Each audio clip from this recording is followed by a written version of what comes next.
I'm live on the other one.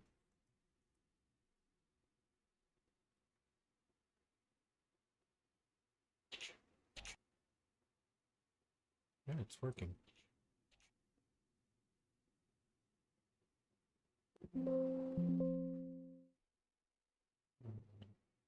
This one. All right.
Okay.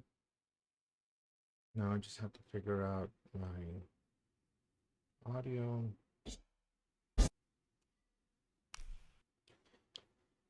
Why am I still hearing? I'm pretty sure you want to see.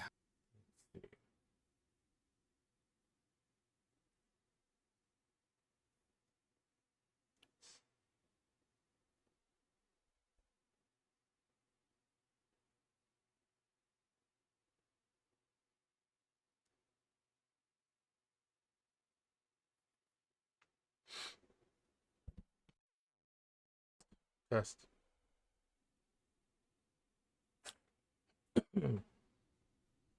Sorry, it's taking me a little bit of trouble to get started.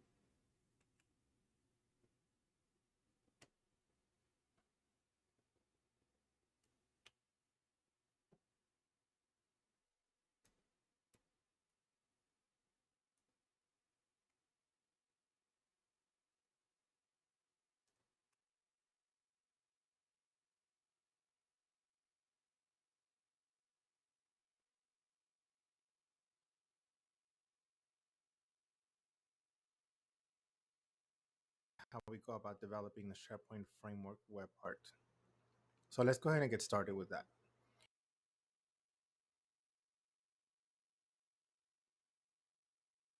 Okay, we start in 9 minutes.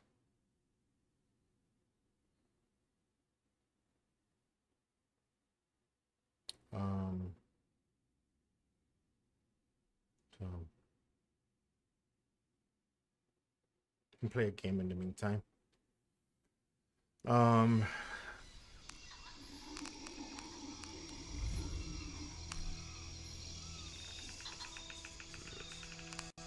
What's the hardest?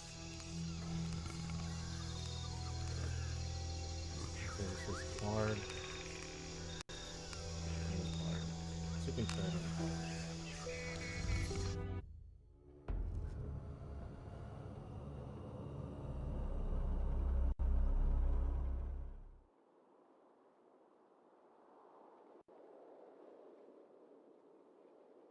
Wait for about 8 minutes and then we'll get to our development.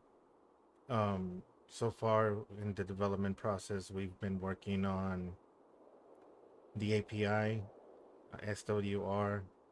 We've created, updated. I think the only thing that we have left on SWR is delete. The last time that I went live, my live stream going, I was working on the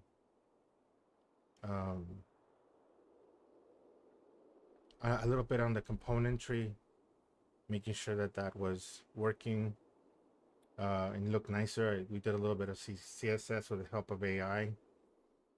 CSS is not my strong point. I am working to get better at it, but we'll see.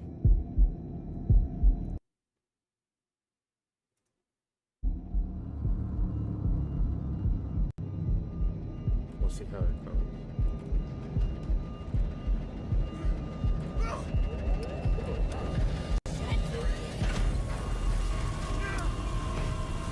What are you doing? I'm gonna level it!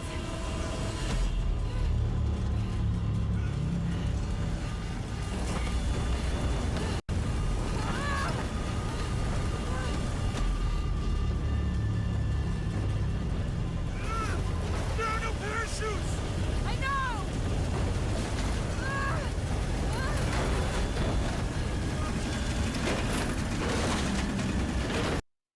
Turn it down a little bit. Get ready to jump! No fucking way! Jonah, we have to! Are you out of your fucking mind, Laura? We have no choice! We're not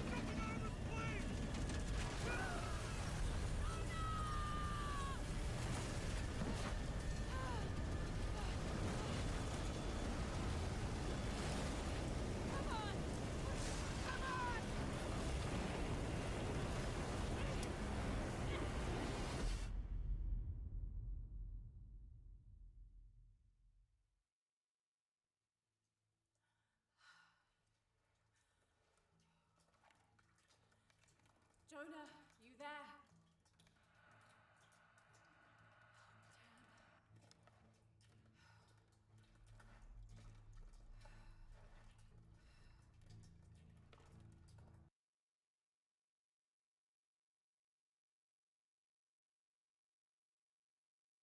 Jonah, you there?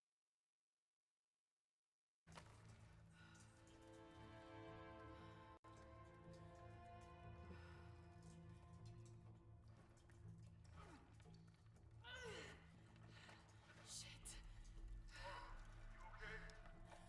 Jonah, I'm here. Just a little stuck. A rock hit my leg. Don't move, I'll get help. No, I'm right on Trinity's tail. I don't want to attract attention. I'm on my way. I won't be long.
Okay, 3 minutes.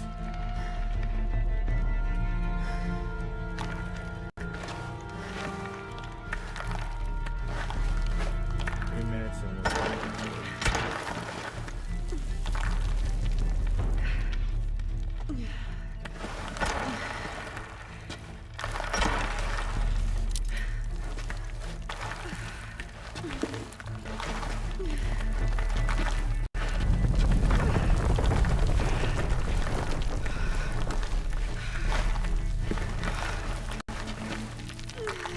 yeah, I just started playing this game.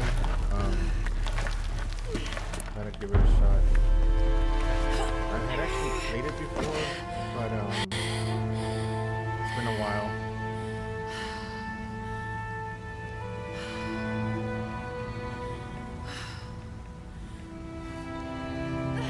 So I thought I'd start it over again just so that I can know where I'm at.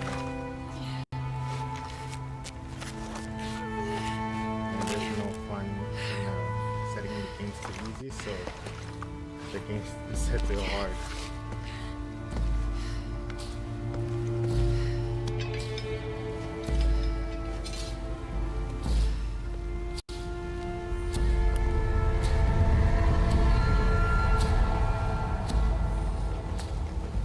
Jonah, I'm out. Be careful, the way into the site is full of traps. Trinity's not done with it yet. They're protecting something. 6 weeks, and still no solid leads on who's leading the local Trinity cell. But I talked to some people in town, and they're excited. There's a VIP coming to the Day of the Dead. Name's Dominguez. We should look into it.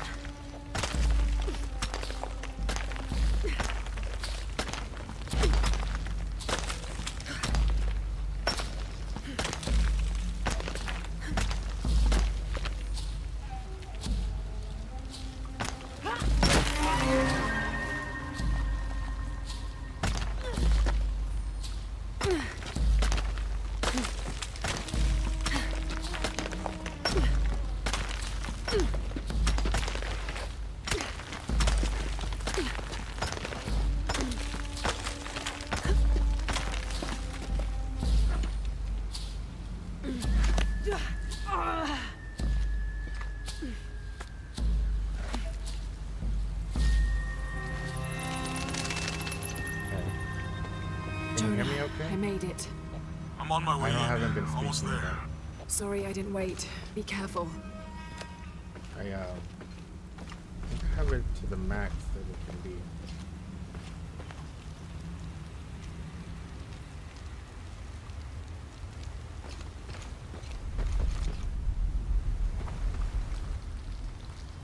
Can you hear me?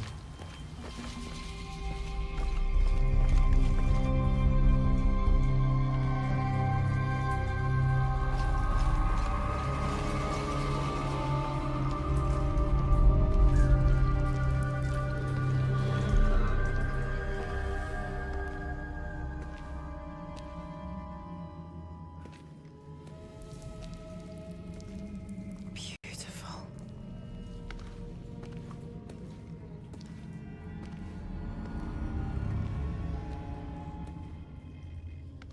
Okay.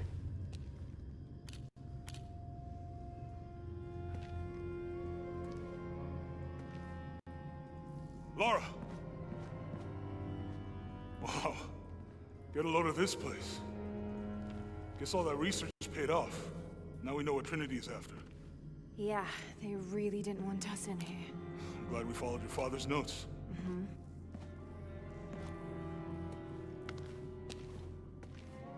I saw where the passage collapsed on you back there. You want me to take a look at that wound? No, I'm fine. What is all this? Constellations. This inscription is some sort of riddle. Pink fish. Pink fish. Silver-crowned mountain. There's a date here. But something's off. It looks like it was damaged, perhaps intentionally. Why would Trinity sabotage this? They usually just destroy everything. And no, I think the damage is older. But who would have tampered with it?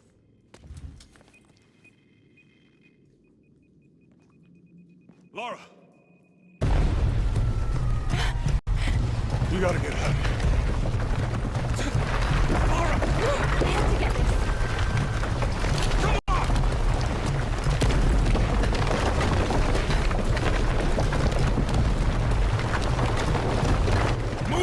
Move! Hurry! Come on!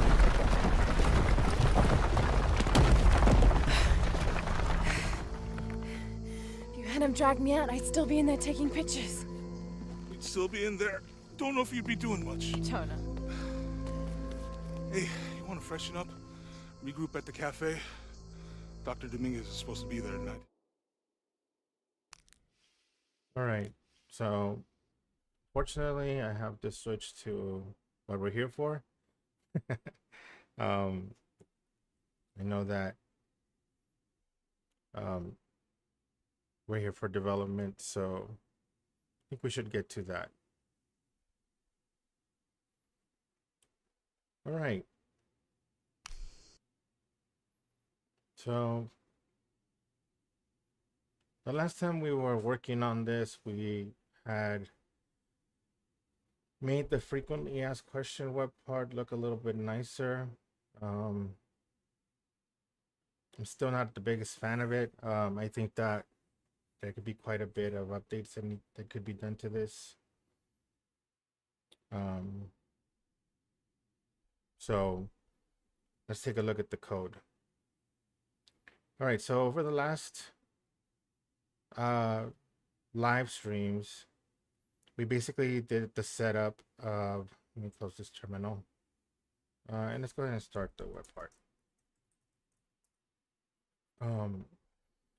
We did the initial configuration of PMP.js.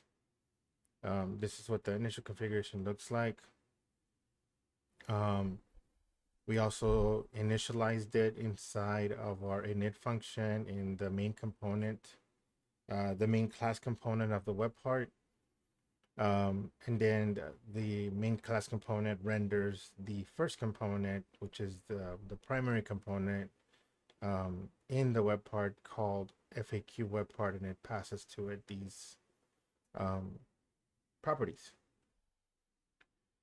And then this component is this FAQ web part that renders our default layout. We're using error boundary for catching errors.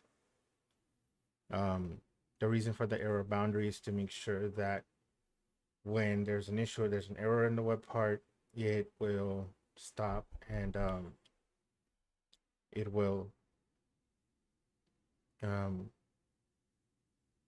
show an actual error to the user. So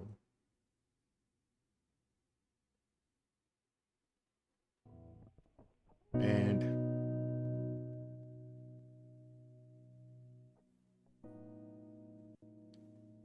with that error, give me 1 second. I want to have a little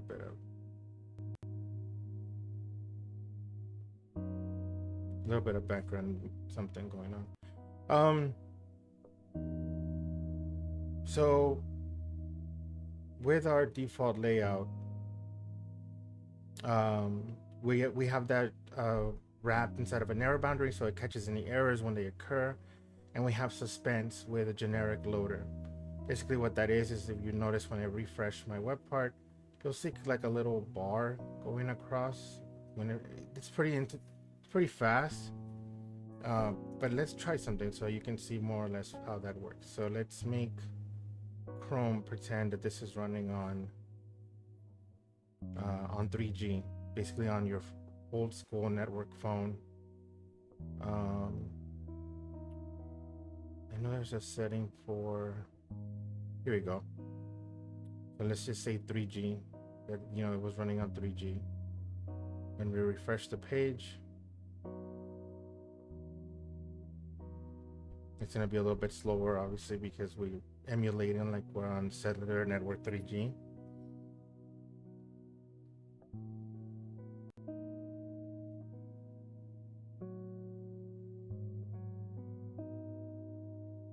Let's give it a moment.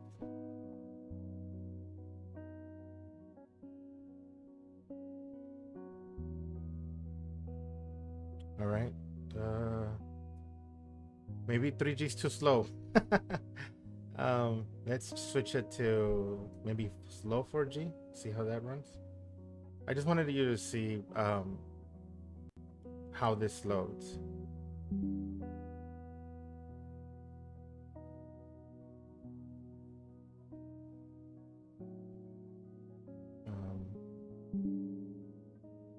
maybe slow 4G is just like, there we go. So you see this loading. So that is a generic loader. So if we were to look at the generic loader, you saw, please wait, the content is loading.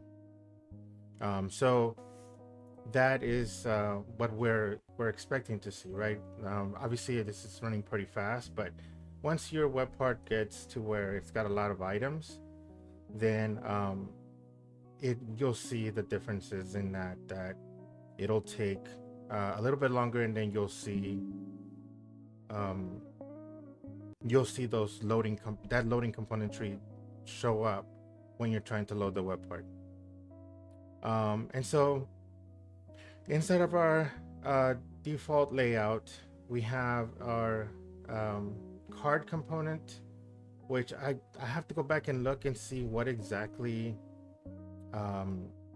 AI did on that. I'm not entirely sure that's what I would have preferred, but it looks like it allowed it to become a React node from what I was looking at it when it was creating the code. So we look at card TSX. It's still a functional component. It looks like the actions are type React node. So we look at default layout. The actions, it's a React component. So basically what it's doing is it's taking this action button, and instead of just placing it in the card and getting these two properties into the card, it's actually passing the entire element. And that might not be that I mean, you could do it that way, but you know, AI just kind of tries to go with the flow. I think we should fix it, or we should consider fixing that, because the actions shouldn't be available to the user unless the web part is in edit mode. And so I guess we should start today by fixing that. But let me finish the recap first. So before we go into actually making changes, the other recap part that I have to cover is our API layer. So the API layer is basically how we talk to SharePoint, right? How this web part talks to SharePoint. So you are fetching all of our items. We have a fetcher string to identify what those items are and how to reset that for our SWR hook. We also have the fetching of a single item. We have the creation of an item, updating of an item, and the deletion of an item. And so what are we working on as well, that, you know, part of the overall information that we've done thus far. We created our hooks. So we have our use FAQ items. This is basically our remote cache. This is where all of our data lives, where everything gets stored inside of our data property. Our is loading is basically a true false. It's, you know, it basically raises a flag, hey, I'm still loading, in the process of loading all that information. The mutate is what allows us to mutate or change our data. And error, obviously self-explanatory. If there's an error when it's retrieving data, then this is going to give us that information, what the error was. Use add items is the way to use optimistic updates. So giving the user that seamless integration where they can click submit and immediately see the changes. Similarly, the use edit items does the exact same thing.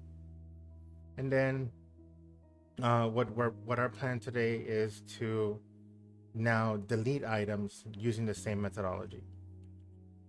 So one of the things that I touched on initially was we need to have a way that allows us to not show the edit icon unless we are in edit mode. So this is in edit mode.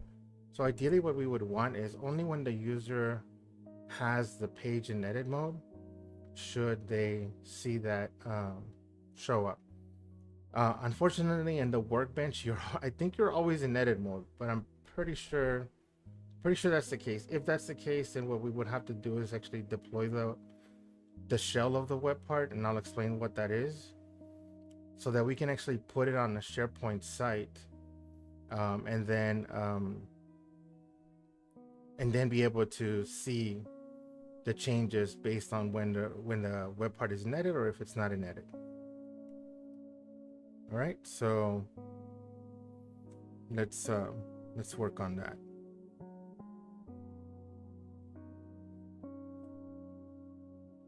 All right, so inside of our main web part component here, there should be a display, how the web part is being displayed. Let's check what that property might be. So let's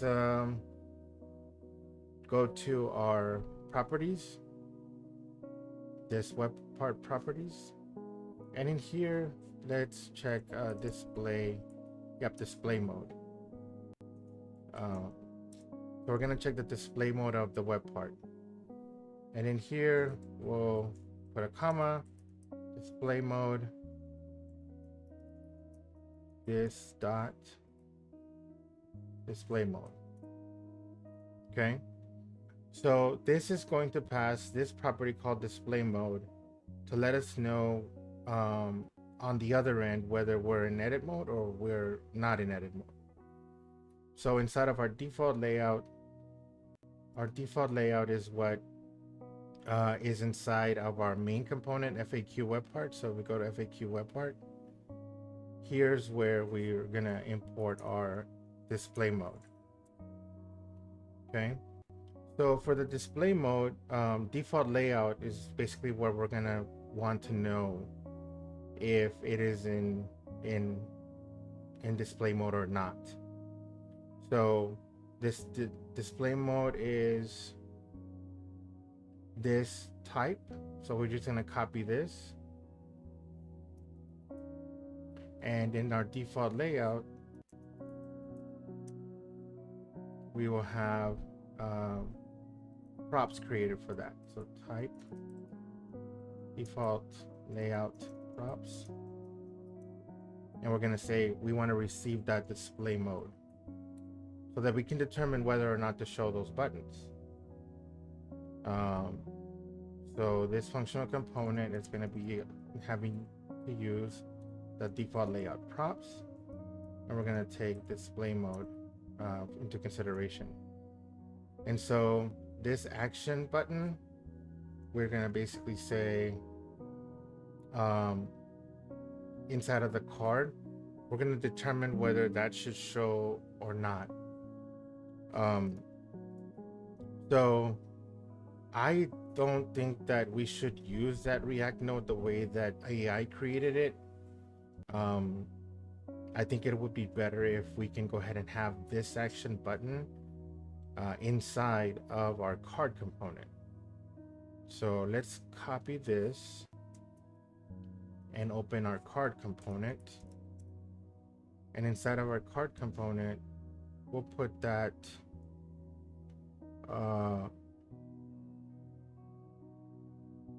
we'll put it next to the chevron, this action button. But it's only going to be visible when we are in display mode edit. All right, so let's make the card request those properties. So toggle dialog,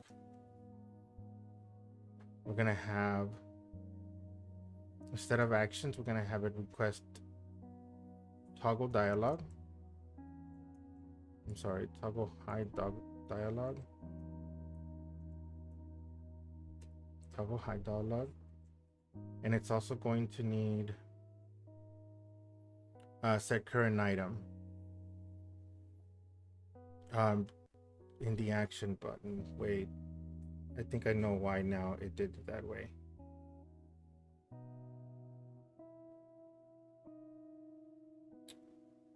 I guess now what? Do we have the item? We technically do have the item because this receives. So instead of the title and answer, we can just say item, FAQ item. And instead of the title and answer, we say item. Oops, sorry. Item.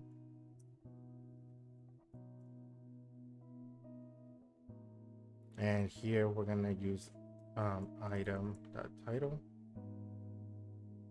And where's the answer? Answer. This is gonna be item that answer. Did I delete something we didn't have before?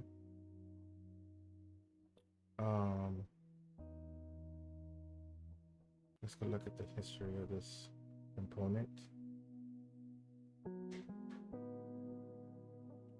That's the good thing about having this saved in Git. We can see the history. Oh, okay, so we're not using actions anymore.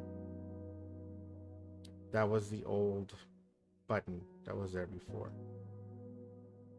So then really the button was down here, but we don't want that button to be down there anymore. And then we're gonna be bringing this set current FAQ item into here. So set current FAQ item is gonna be this type.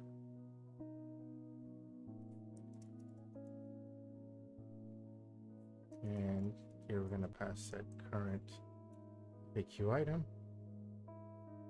All right, so this one's good to go. And in our default layout, now here instead of actions, we're no longer using actions. We're going to be using toggle hide dialog, set current item, item on toggle expanded.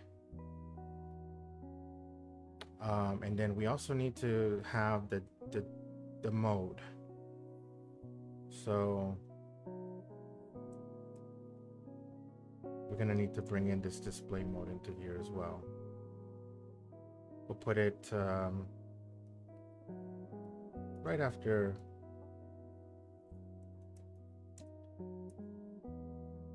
All right, right after the item. And so this action button should not show up unless we are in display mode. So if display mode is equal to display mode edit, then and only then will we show this action button. Let's move this action button into this.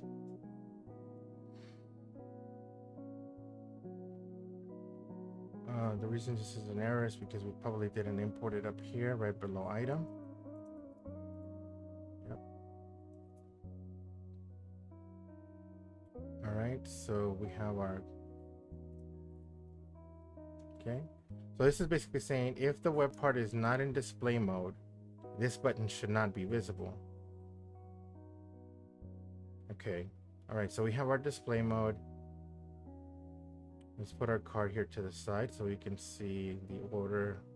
The order is not important, I mean, technically, but I just like organization. So the card's gonna have the key, the title. Okay, so we don't need this anymore. Now we just gotta pass item, the item itself. And then we said we needed the display mode, expanded.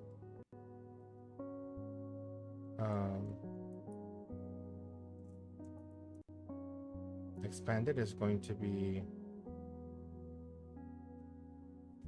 how are we handling expanded before?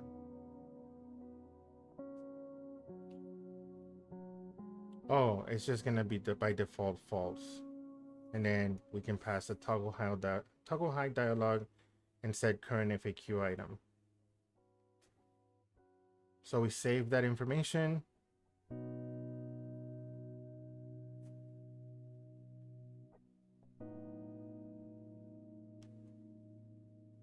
we're gonna wait for that to. Looks like we have an error. One error. Oh, default layout. We're supposed to put display mode in here.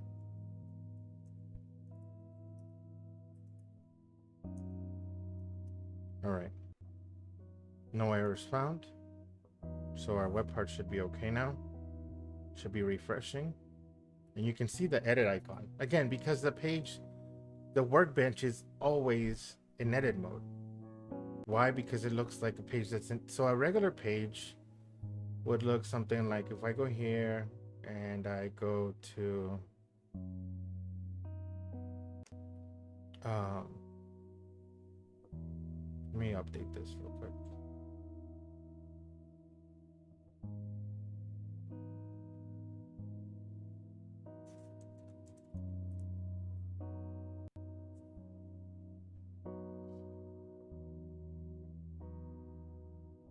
Let's go to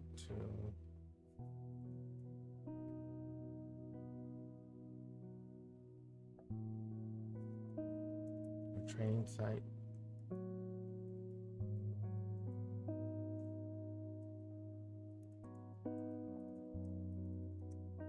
All right, so let's go to our training site.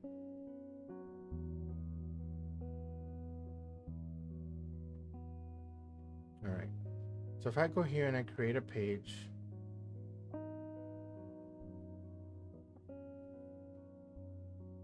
all right, this page is going to be called FAQ.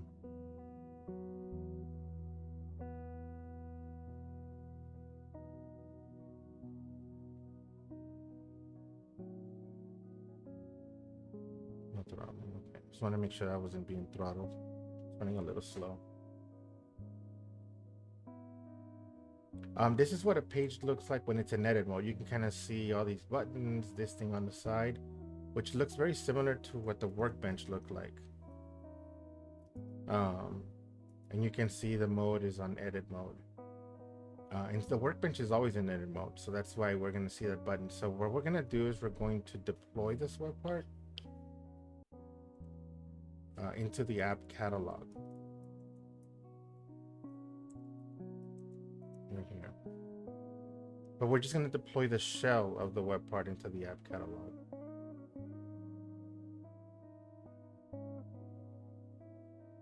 Okay, so the title of this, we're going to call it FAQ. I'm going to publish it.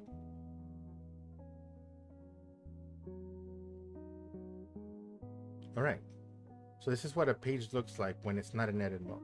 When we click on edit, it's going to put itself in edit mode, and then you see this view, which, if we recall, we look back at this right here. We can just go to workbench.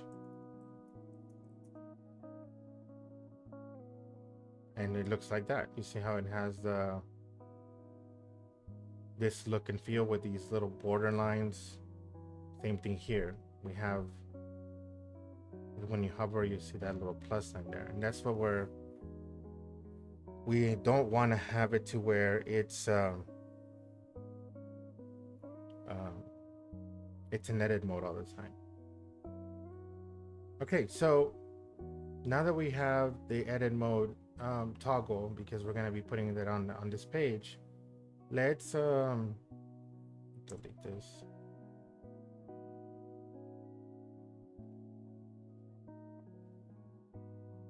All right, so let's go ahead and build this as a shell. I'll show you how to do that. We're gonna expand terminal, and in our terminal, we're gonna go through the process of building this this web part. So we're gonna run gulp clean first to just clean out all of our artifacts. That's rapid. That's a pretty rapid process, and then we're gonna run gulp build. Let me expand this a little bit so you can see. All right, and then we're gonna run gulp bundle. Now, when you're getting ready to deploy and your web part is ready, everything's complete, then you add this -- ship. but because we're not ready to deploy, we're just deploying the shell. You just run gold bundle without that flag.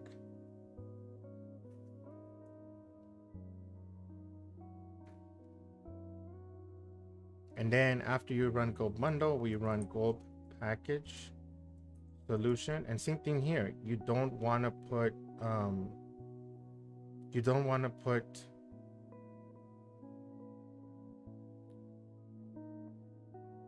sorry, I'm just checking something. You don't want to put dash dash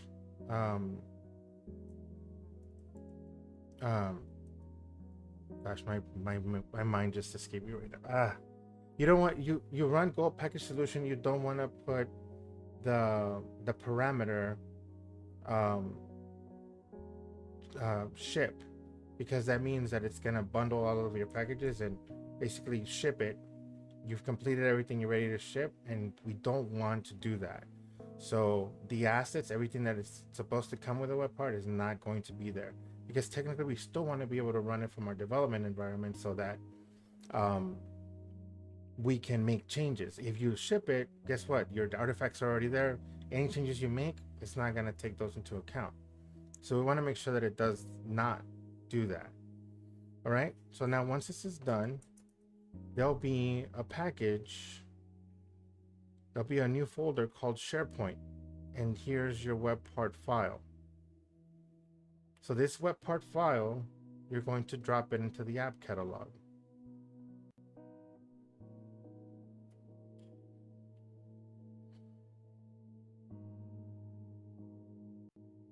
Okay. We're going to deploy it. Actually, I think I made a mistake when I did that. Let's refresh.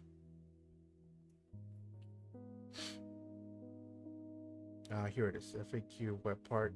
We're gonna delete it. There's something that I forgot to do. I'll show you here momentarily. Two things that I forgot to do.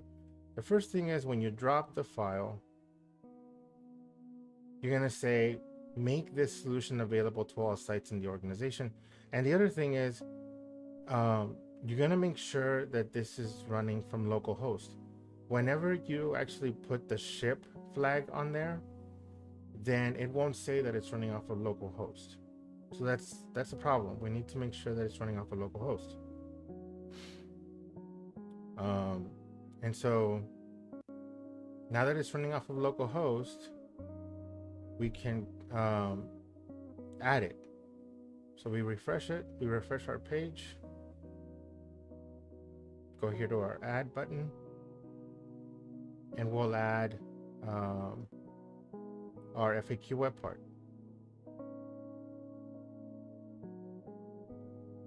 Let's take a look and see. I think sometimes you just need to refresh.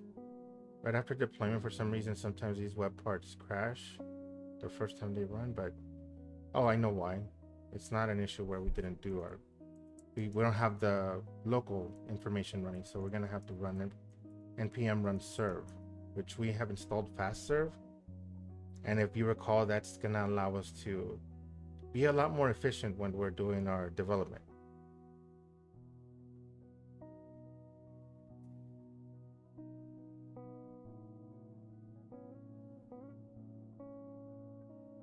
All right, no errors found. We're good to go. We can refresh our page. Okay, we see the edit button, but watch what happens when I click on republish. Because we're not in display mode edit anymore, we shouldn't see that button, but let's see. It looks like it says there's some error. There we go. You see how that button is gone now? And it's nice and clean. So essentially, we should not be able to see the ability to edit or remove or add even anything to this web part until we're in edit mode. Then once we are in edit mode, I gotta find out why it keeps on saying error loading FAQ. We're gonna have to figure that out. Shouldn't be doing that, but only then should we be able to see this edit icon.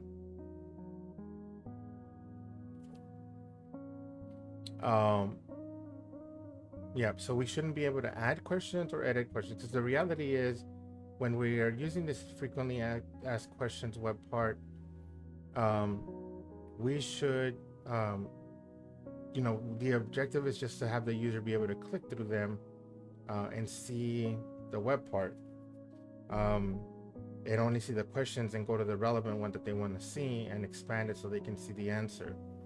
Um, so, and then if an administrator comes in and they edit the page, that's when we should be able to see the edit button, the delete button, that add new button. Sorry. So let's go ahead and fix that. So the first thing that we have to do is we have to find out what's going on with our, why are we getting an error whenever we publish our page and it refreshes? We're getting an error. Close the console.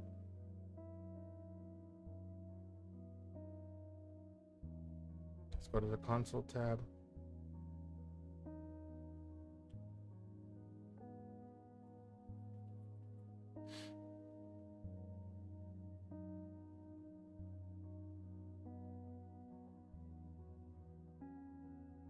That's interesting. All right, so there's nothing really telling us, hey, a problem occurred or anything like that.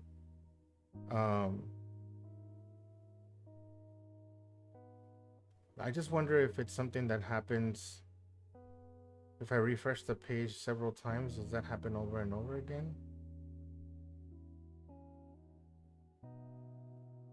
Okay, so it's not happening when we do that. It only happens apparently when we switch modes.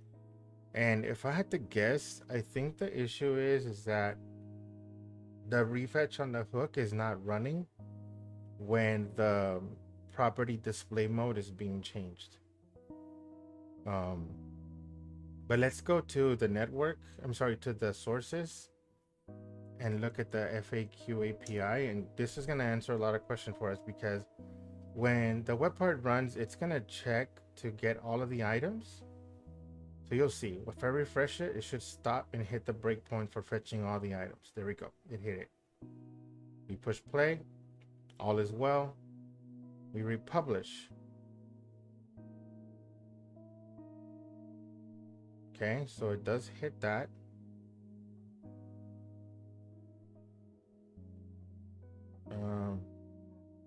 Let's see if it returns the items. It doesn't. So let's try that. Okay, so it looks like it runs 2 times.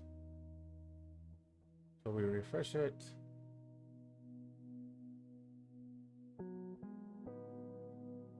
Continue. Click on edit.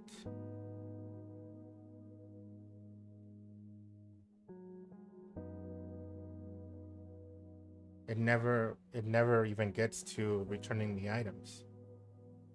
Let's try that again. So we are in edit mode. We get our items. We republish. It never hits items. Yeah, it's almost like the fetch all items does not change. And I think there has to be a dependency put into play. But the question is, where do we put that dependency? Do we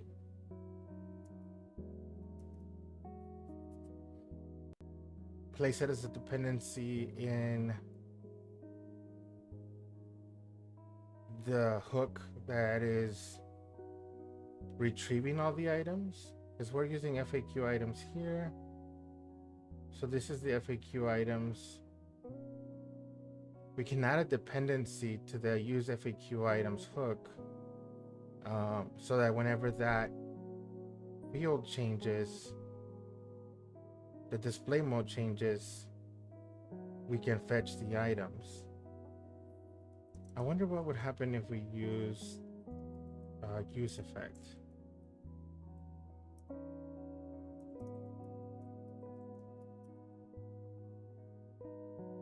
And the use effect should run when display mode changes.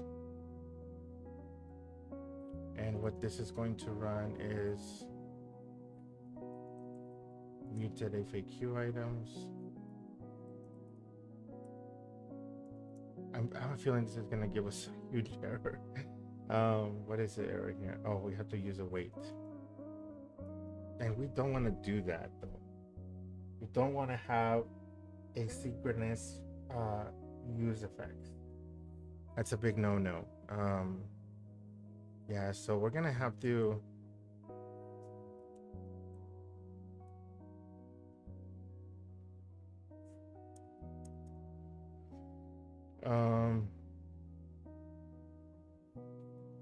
how can I make SWR refetch when another local state changes? Let's see what we can do for this.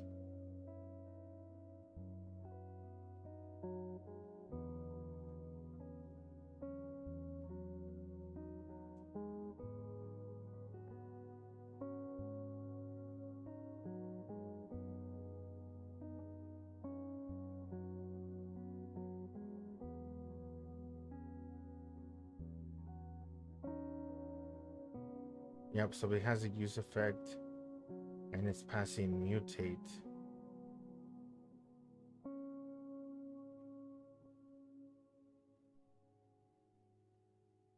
Oh, but you have to include mutate in the dependency array. I guess we can try it. Let's see.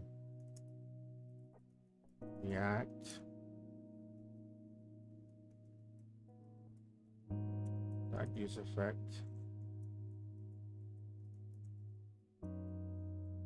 And here it says that we have to pass the mutate. And then we also had to pass the whatever it's going to be dependent on, which is display mode. And we're going to bring in mutate FAQ items.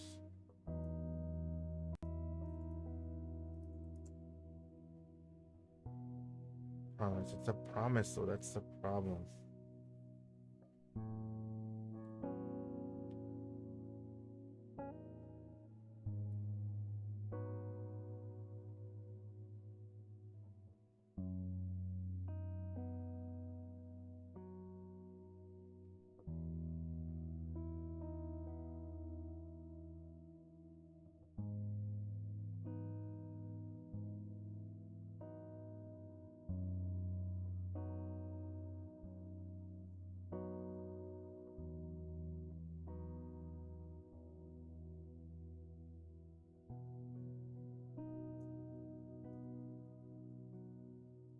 No, this is a mess, but I'm just curious if this...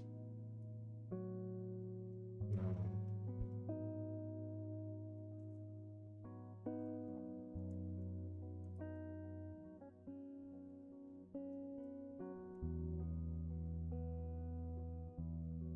Mutate FAQ items.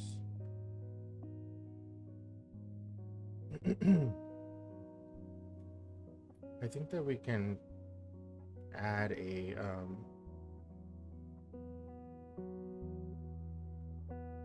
no, we can add a line to disable the ES link just for this line. That's not ideal, obviously. All right, so we have our items. There we go. Which is good. We don't have any errors. Now let's go into edit mode. Nope, that didn't fix it.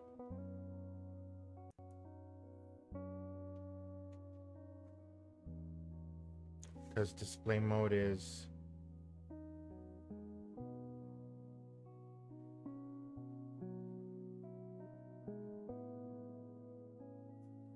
so SPFx display mode not triggering view render.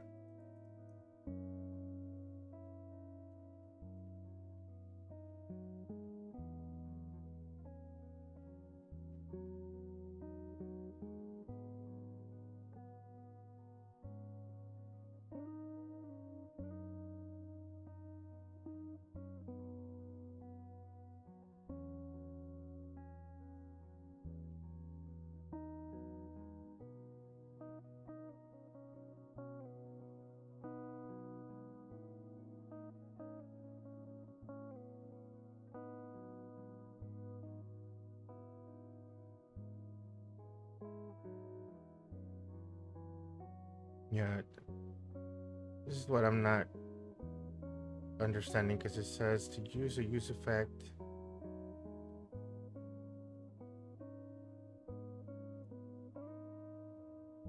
To cause it to re-render, render in a functional React component, use effect to trigger side effects when is edit mode prop changes. In a class-based component, use component did update. So we have a use effect, props is edit mode.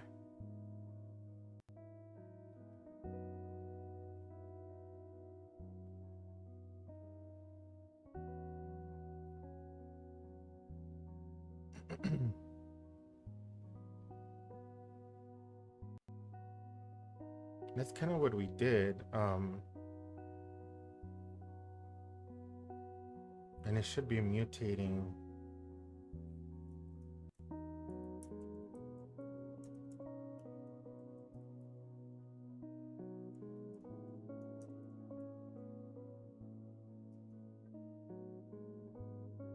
What is the, oh, because of line denote.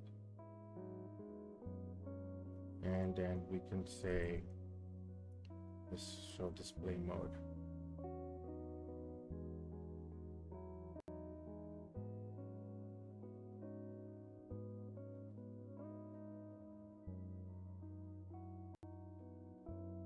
Yeah.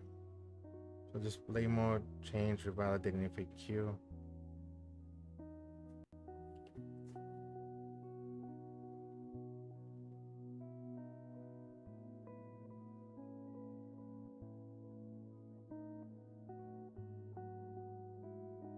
Let's just look at our console.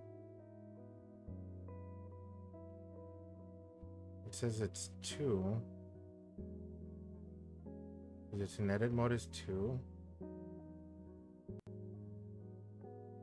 And then it's 1. And it's literally running what's inside of our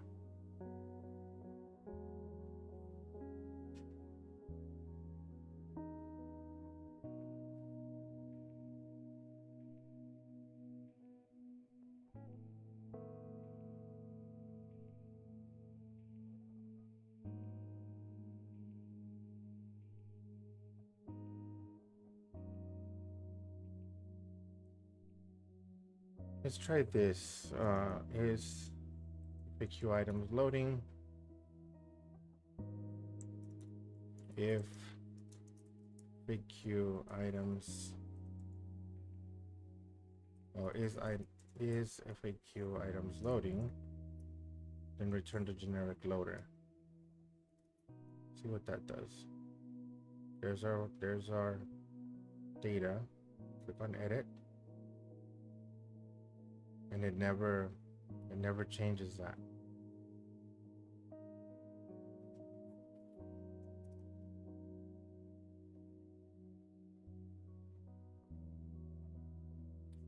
Okay.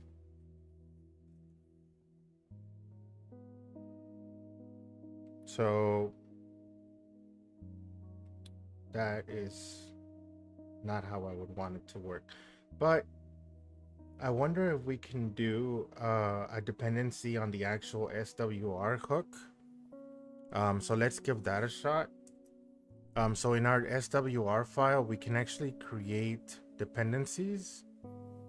And so the dependency would be what the value is. In our case, it would be the display. And so in our SWR hook, if we go back to our FAQ API, I'm sorry, to our use FAQ items in here. So in the use SWR, we can actually pass, before we get our API, before we use our API function, which in our case is the fetch all FAQ items, we can actually have two dependencies. So right now that the first dependency that we have is just the URL, but we can actually pass another dependency. So the dependency could be, in our case, it's going to be display mode. So let's type in here display mode. And the display mode is something that we're gonna have to pass into our hook. So here we're gonna type in display mode, and this is gonna be the type of display mode, like this. And it's gonna tell us that it can't find it, so we're gonna import it.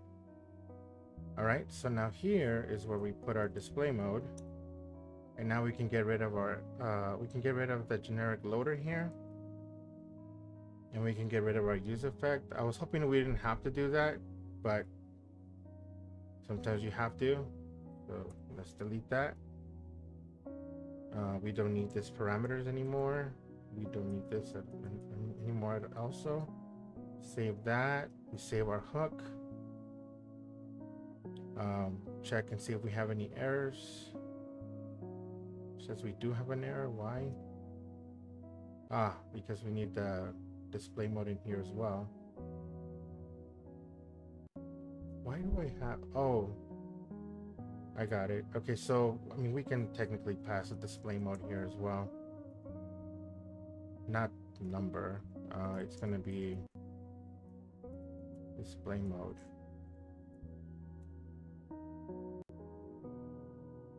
Yeah. So here we're gonna have display mode. Let's pass the actual parameter to our functional component. Display mode.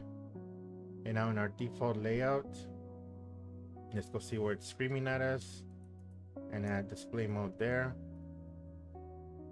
So this should get rid of all of our errors. Yep, no errors found. We can go back to our web part and browse out. See, there we go. I think it's working. So now if we close this, we republish, we might see the error. Oh no. Cannot read properties of undefined reading web. Interesting. So it looks like it's a race condition with our PNP, because cannot read properties of undefined reading web. It looks like it's the PNP config that's causing the issue. And I think I know why. Let's go back and look at the PNP.js config. So we're only checking if SP is undefined and context is not equal undefined. But I'm curious. Let's go look and see what that is when it loads. So we go, sorry, not print, but if we go to inspect, we go to the sources, and in here we're gonna look at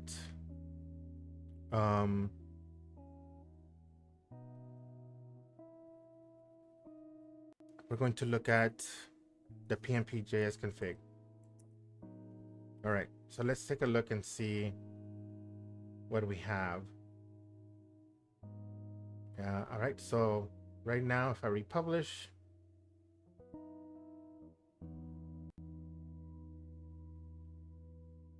let's see if it even goes into the PNP.js config.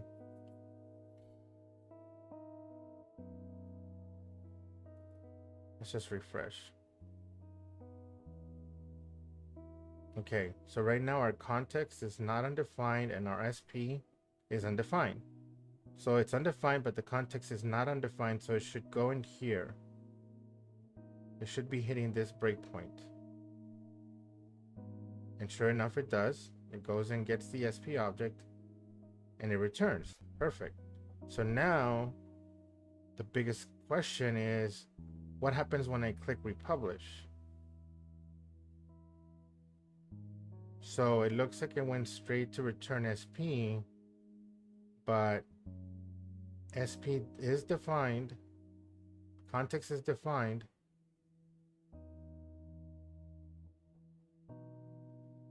All right, SP still good.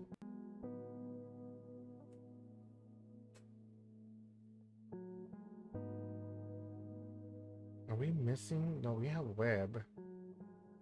So it looks like the error is coming from the API. So it's not PNP.js config. It looks like it's coming from the API.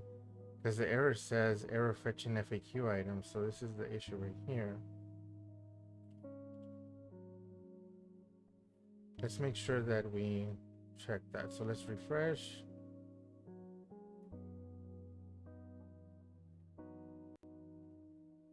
Okay, we can take out these breakpoints because we know the issue is now with the PNP.js config.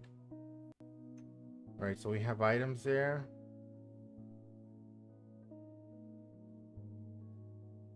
And there's all of our items. We're good. Perfect. Now we go to edit. Well, sorry, edit.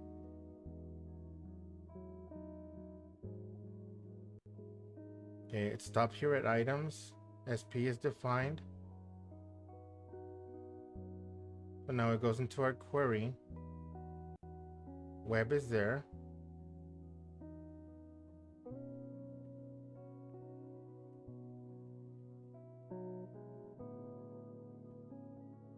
We can actually say add script to ignore list and it'll ignore that.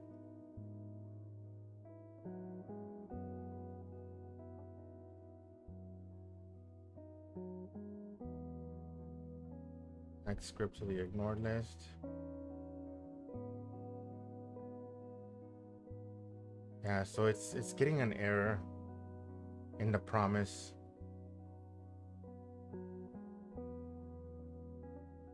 So the error is in the way that query is happening.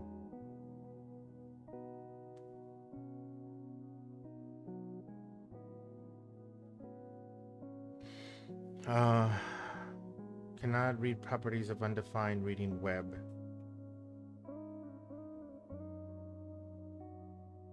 Man, that is so crazy. I'm curious if it's maybe that I'm supposed to import something else. SP.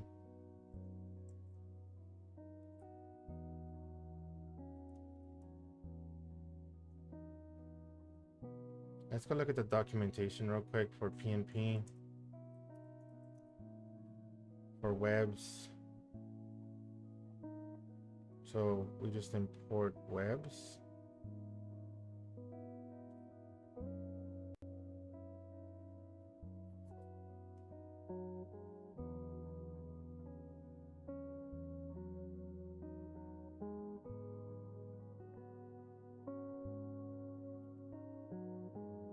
Well, another thing that we could do, now that I think about it, is on the use FAQ items, I believe that there's a way that we can have it retry. So we could have it retry on error retry.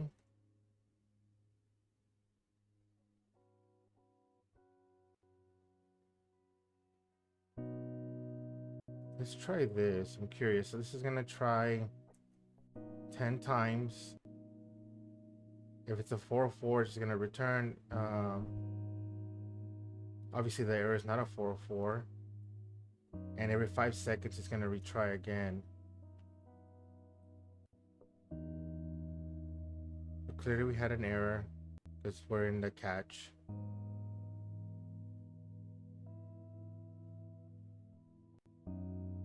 All right, let's try this.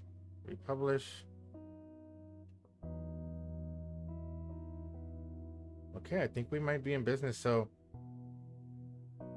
not bad. I mean, I think that's a pretty good idea to try to do.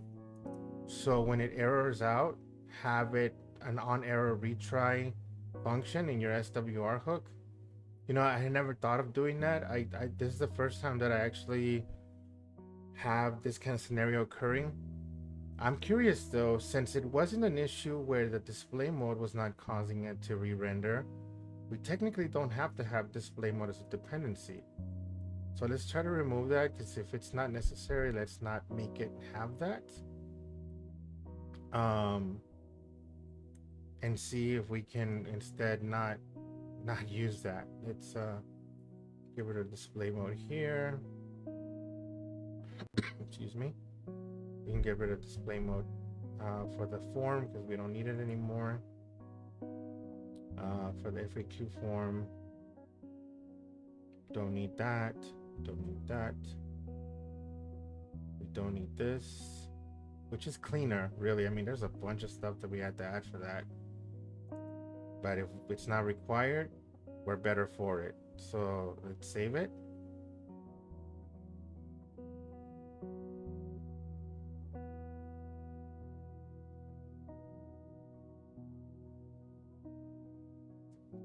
Okay, so now we have no errors. Let's refresh. Go into edit mode. Oh gosh, it is gonna need their dependency.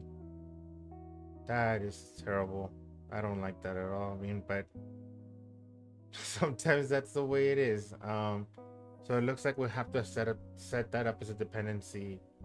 But I mean, it's a good thing. We learned that whenever the data needs to be refetched, I'm now that I think about it though, so we have React suspense. So we have our FAQ items there. Maybe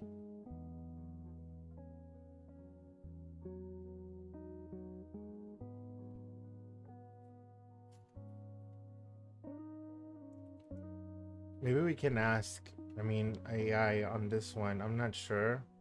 I don't really like to depend on AI for those things. But we could definitely check.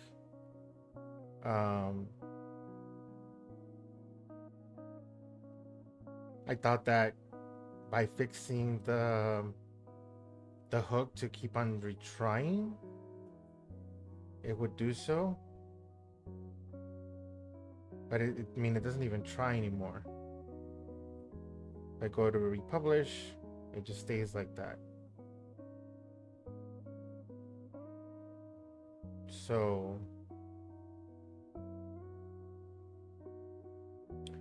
you know, that's something that we can ask. Let's just ask AI. I'm just curious on what its take is. In SWR, when I add a dependency to the hook, the web part loads fine when switching modes from display. I'm switching display modes.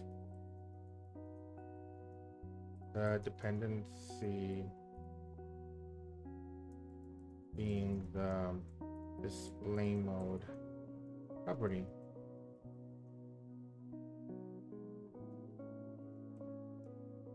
I'm gonna switch this to ask because I don't want it to start writing crazy code. All right.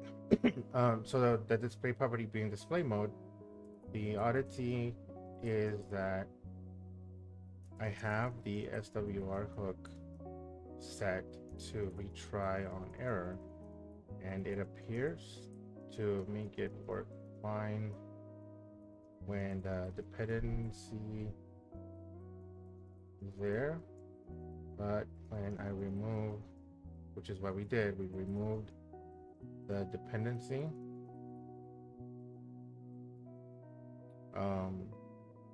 it is no longer working. And let's give it what it needs to kind of look at. So I'm just going to use the use FAQ items. It should use the FAQ API. So let's look at our API. I'm going to use the API, the use FAQ items, and the default layout, because those are the three components that are in question here, and see what it tells us.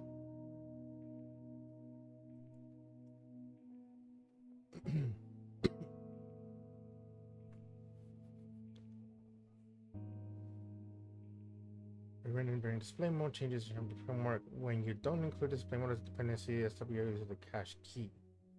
Regardless of display mode, this can cause issues because cache persistence SWR maintains the same cache data across display mode changes. Component remounting display mode changes might cause component remounting, but the WR cache remains the same.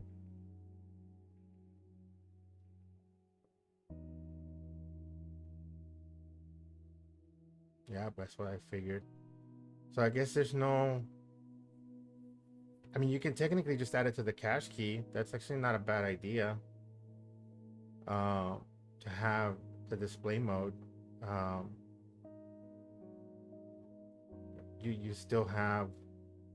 I mean, it just makes it so you don't have to use an array, but you're still having to play past rather the display mode.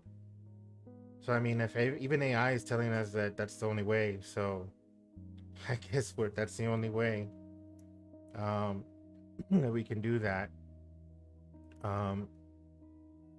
So in our FAQ form, let's bring the display mode back.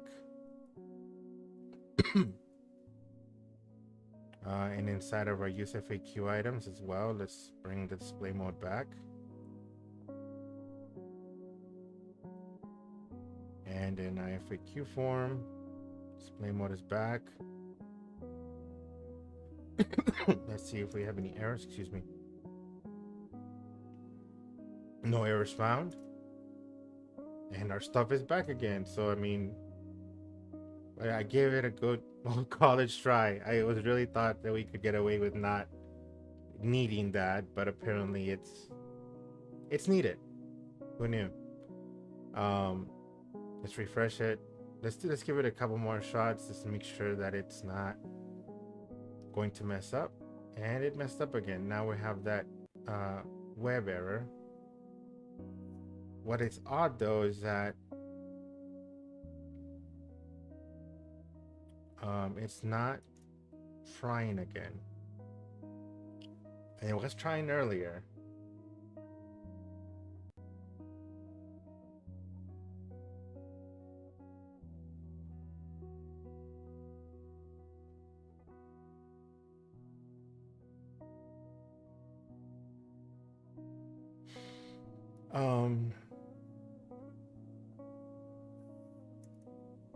Okay, what did I change? I mean, I only went and took off. This stayed the same. This stayed the same.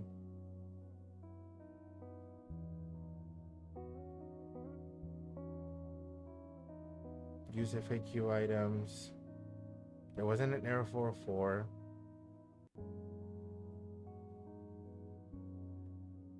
But that error message is coming from where? Why is that rendering though? Let's find out. Let's inspect this. And let's use the components and look at this component that's rendering this message. So we use message bar. So this is the error handler that's running.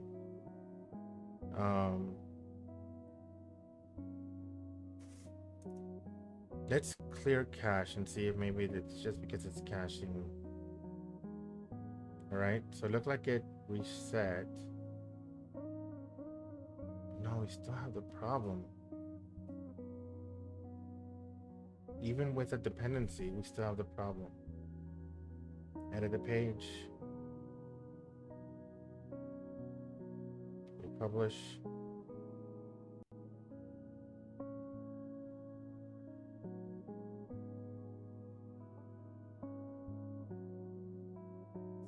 Now I'm curious if this is also an issue where it's because we're running it from Node. It could also be that. So just out of curiosity, let's try to see if that's the issue. And I mean, it gives us the opportunity to go ahead and deploy it. So this is gonna be gulp. We're gonna run gulp clean, and we'll run gulp build.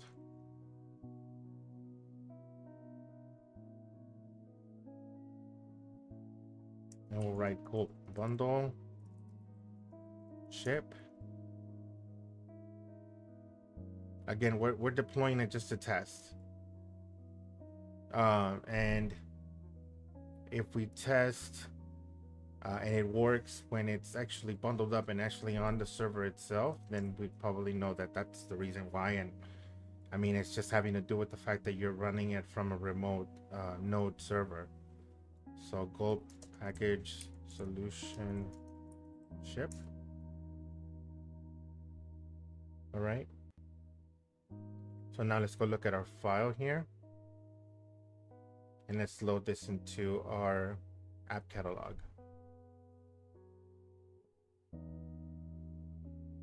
Drop it in here. Replace it. The difference is that it's not going to say localhost anymore. When this pop-up appears, it's going to say just SharePoint Online. Remember, before it would say localhost, meaning it's running from your local node server on your computer. So right here, it's running from SharePoint, and it's still doing it. So it's not an issue whether it's running it from SharePoint or not. It's an issue where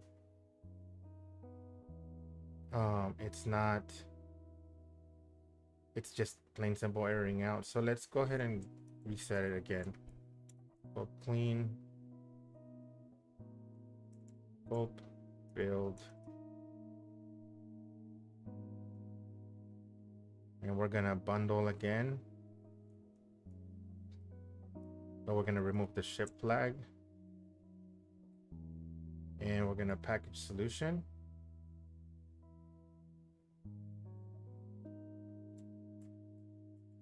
So we're gonna remove the ship flag. All right, there's our file again. I'm gonna go to the app catalog.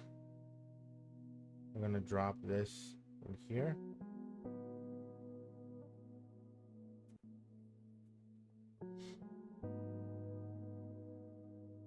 And see, it says localhost again. So now it's running from our local. Yeah, so now it's running from our local machine, but it's gonna error out because we don't have it running. So let's start it. npm run serve. Because right now, if I refresh it, it's gonna give me the technical error. There we go. So that's normal because I don't have the Node.js server running at all. So let's get that running. All right. Refresh the page. Web part is showing up fine. Error fetching cannot read properties of undefined reading web. I'm curious what it says about this on AI. I added display mode back as a dependency, but I still am getting errors. But before I do that, again, I really don't like to rely on AI for these kind of things. I like to figure it out myself. So we have the PnP.js config. That one's working fine. The URL, we're passing that correct. We have this. Am I missing something here? I think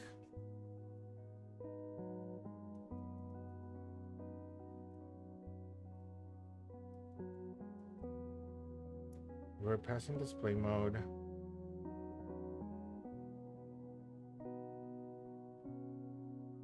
Let's try the troubleshoot way one more time. So we go to inspect, sources.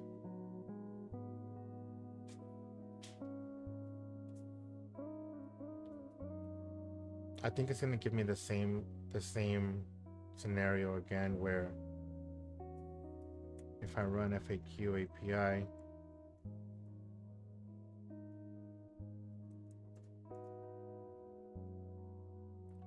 what is going on? Yeah, so here we go. So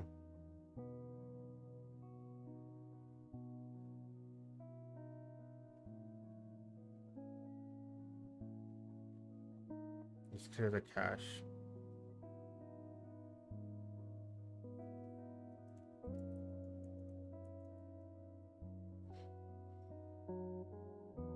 Okay, why is it not allowing me to see the FAQ API? That is weird.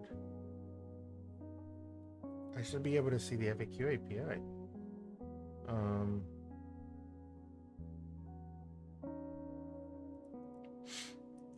FAQ.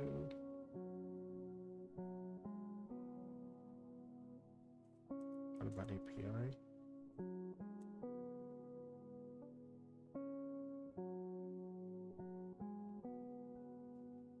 Yep, so here's the FAQ API.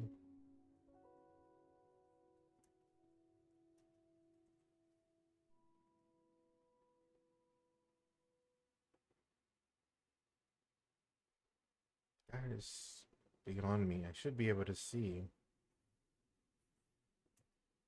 the FAQ API.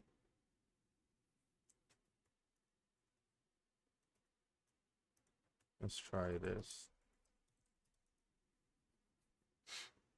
Cleaning it and then running serve.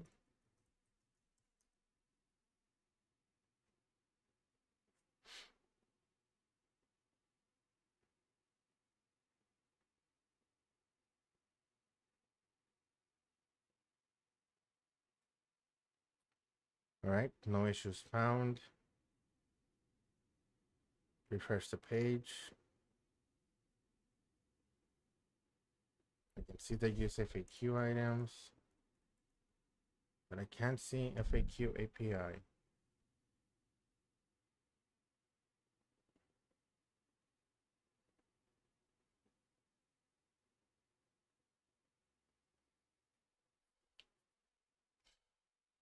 Let's delete this web part. Republish. Maybe it's just caching the one that had the asset somehow and crossing it with the node one. Let's find out. Edit it. Refresh. Edit. Add the web part. FAQ web part.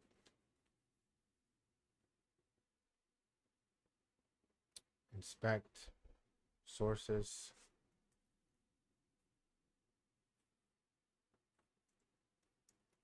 FAQ API.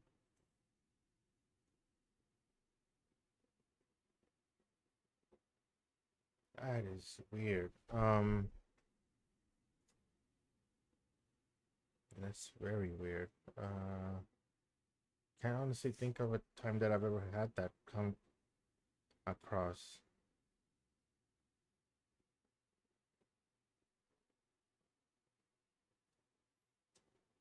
It looks like it almost like it renamed the FAQ API to 1731. But these look like garbled language. Basically, this is what code looks like once it's been compiled. So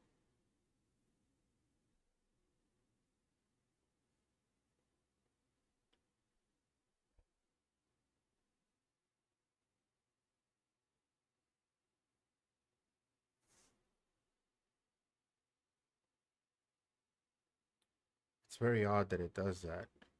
But the issue is definitely in the API. I'm thinking that it might be the item iterator, you know? But there's one way to find out. So let's just test some stuff. So here we can leave items alone. And let's just return items. So const items equals weight sp.web.list get by title FAQ list. All right, let's try it this way. Loads fine. Edit. Doesn't load. So it's not an issue with the call, because I just switched it to a different kind of call. And it's still causing us the same problem.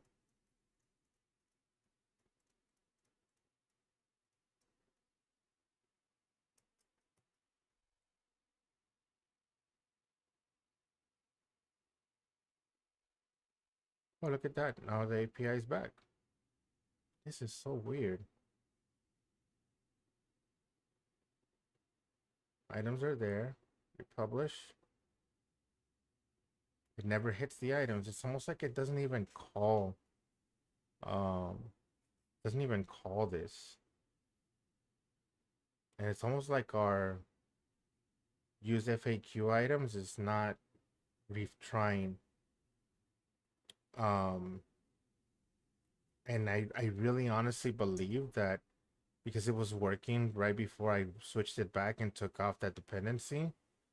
I honestly think it's an issue where it's just caching some information and it's now breaking, even though it's technically supposed to be working.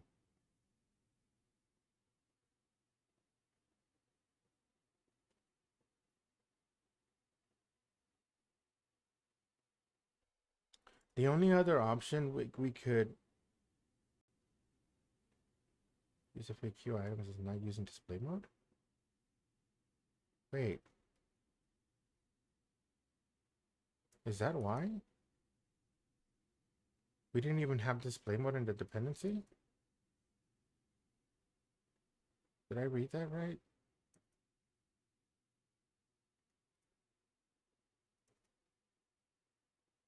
Re republish?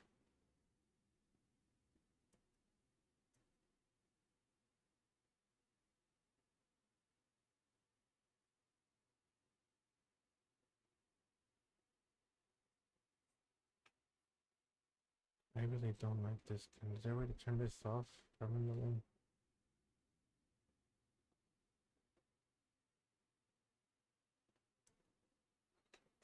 Hmm.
Before I let this, no, I'm not gonna let it make changes.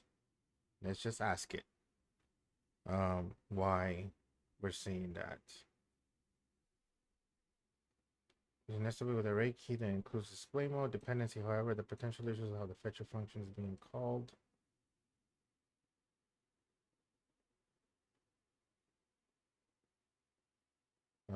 First starting your fetcher function, but your fetch all FAQ item function doesn't expect any parameters. What? What are you saying?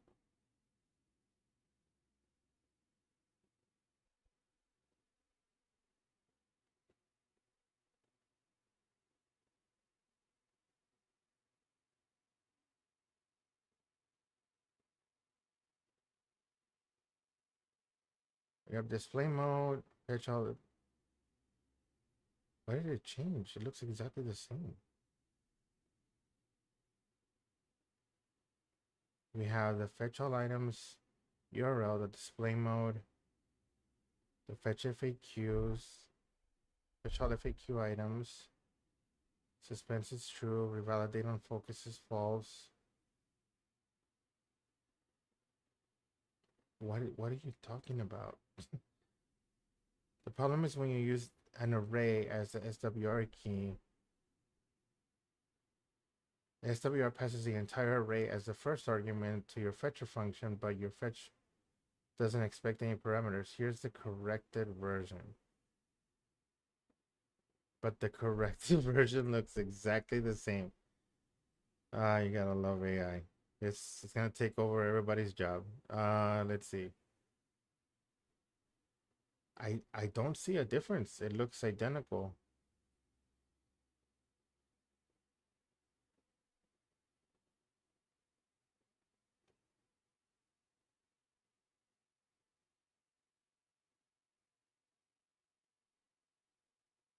What did you change? Let's see if that fixes anything. Republish? Nope. And I mean, it's exactly the same. It's identical. There's no change. There's no change at all.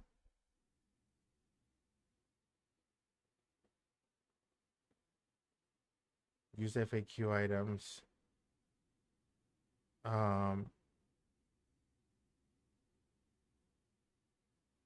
It was working fine.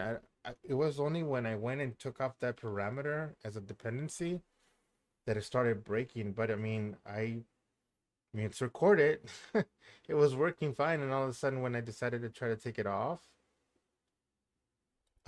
it looks like that's when it went kaput, and it just said, "I'm not working anymore." Um, and it doesn't even try anymore. Um, let's get rid of AI. It's not helping at all. So error loading FAQ. Maybe we can check and see how the retry is working. So let's go to, let's clear this, edit. Is it attempting to retrieve the data at all? It's almost like it's not even, it doesn't even try. So what I mean by that is, like, if I refresh, our items are here somewhere. I'm pretty sure. Let's look through the API. I mean, through the network calls. So we look at the network calls. We should see the items.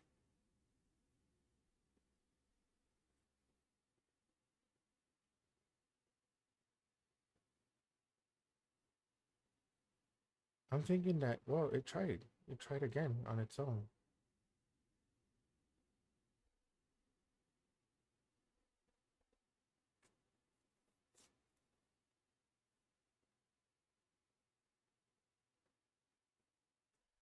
Come on.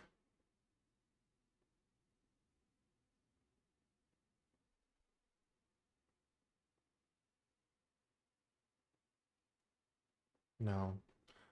It was working fine. Let's try one more thing. So another thing that sometimes happens with SharePoint is the web part gets cached from an older version. But let's go ahead and get rid of it from the page. You republish the page. Excuse me. And let's refresh the page to make sure that the web part is gone, and it is. So if I click on edit, I should not see the web part, should just be empty. We republish, it's empty. The next thing we have to do is we need to find our FAQ web part in here, which it is this one. So we're gonna delete it.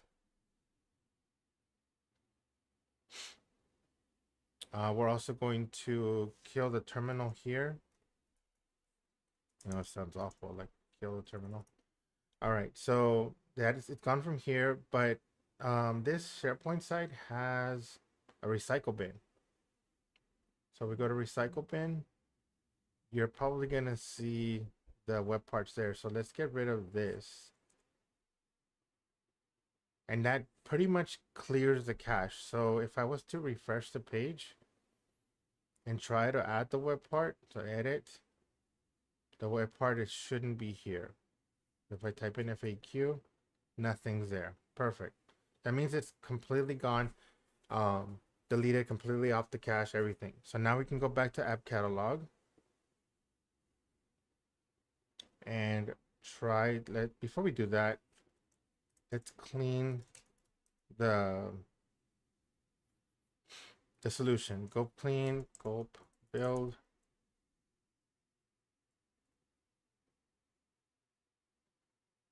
And we run gulp bundle. And finally, we'll run gulp package solution.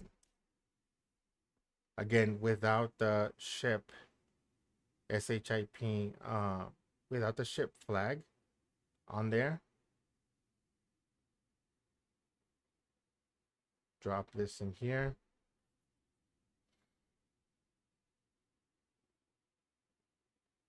Make the solution available to all sites. Deploy. All right, now that it's there, let's run it from here. npm run serve. Give it a moment for the serve to start.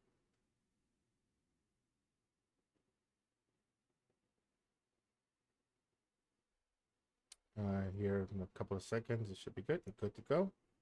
We refresh our FAQ page. Come in here and add our FAQ web part. We publish.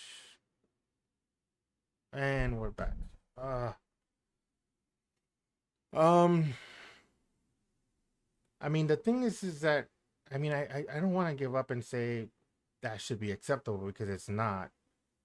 I mean, the page is always going to load correctly for the user. The only time we're going to see a problem is when an admin comes in and tries to edit the image, edit the questions. I'm curious though, if I change this question mark mode edit, if I do it this way,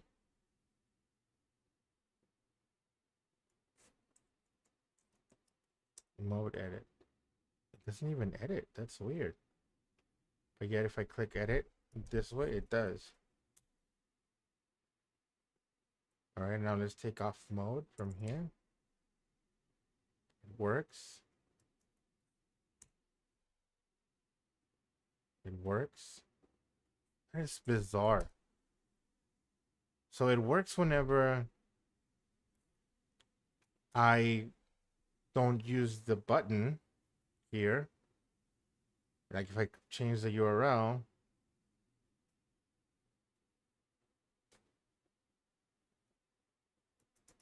let's tell the AI what our error is. I'm just curious what it thinks based on the error. Let's tell it first. SWR hook you gave me is identical to what I already have. It's the first issue.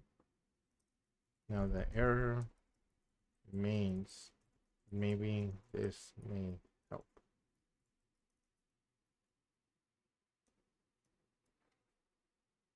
And let's switch to something else. Let's try GPT. And not agent, but ask.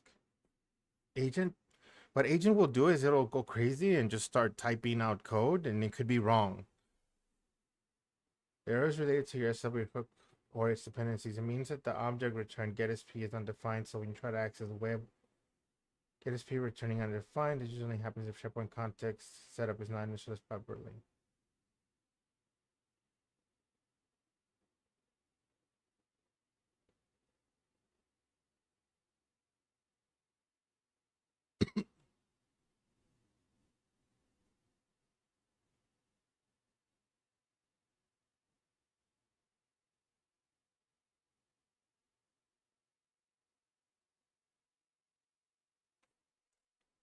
Odd. Well, I mean, it does have a point. It's basically saying that getSP is undefined. But the bizarre thing is that, oh, what did I just do? Close that. Not that. It's inspect. The weird thing is that when I look at the API, so when I go to sources and we look at the API, SP is always there. It's just like, so SP is there. It's not undefined. But if I click on edit, SP is still there, not undefined. And we are out.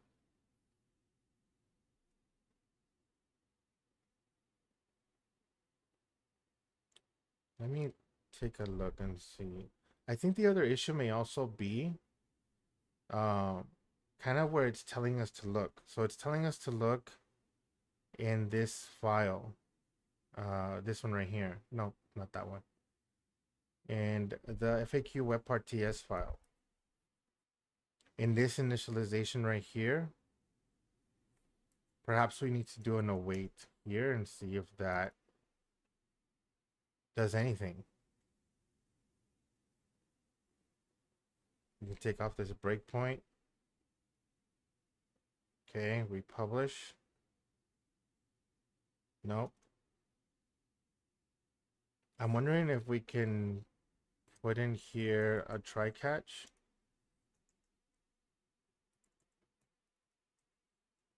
And see if it's giving us an error.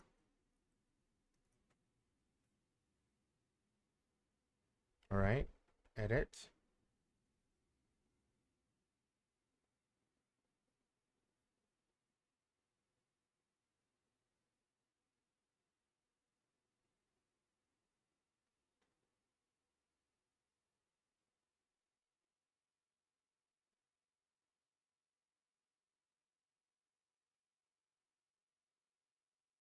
Yeah, so the error is definitely in this API. And that's why we're seeing this here. Ah, the fun times we have programming. So what else can it be?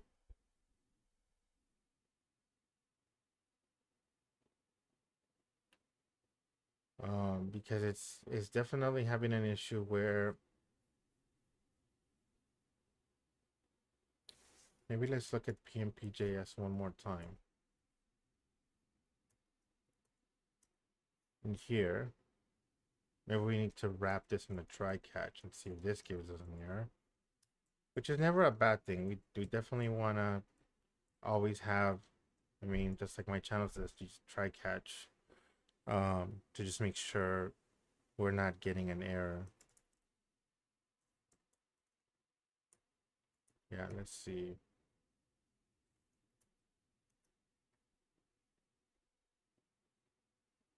We publish.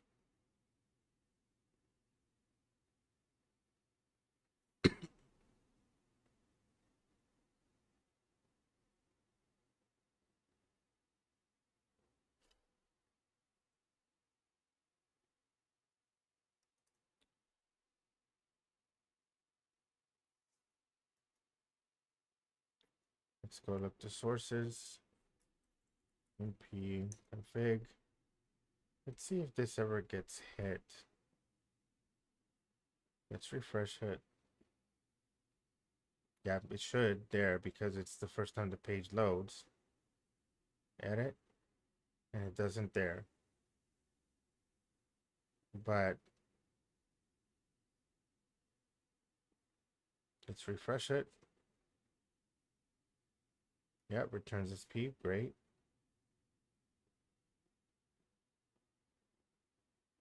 Republish.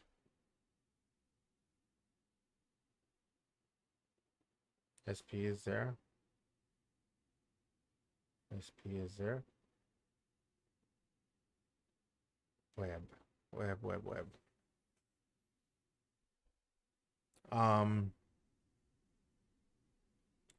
Let's see if maybe we're missing something. So let's try to import after webs. Let's import sites. Add PMP SP sites.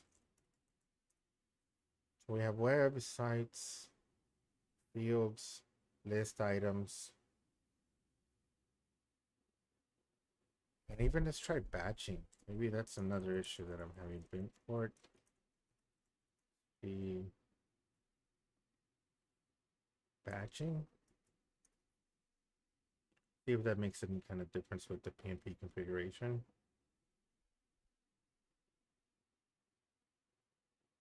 Nope. the issue remains.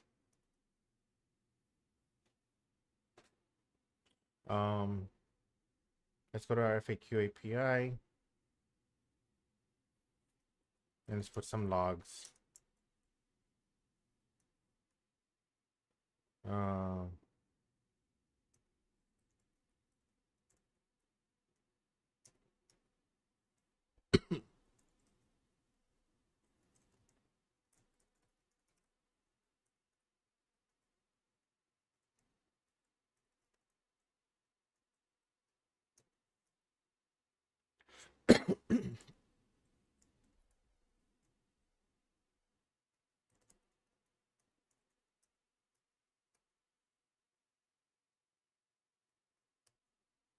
let's try this and see what we see. All right, good. Edit. So it looks like it query executed processing results, and then it just crashes there.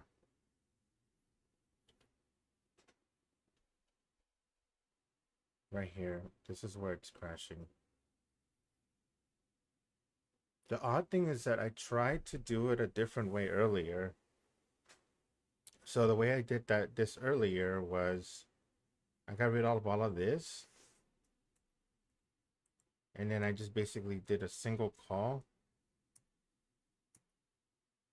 like this.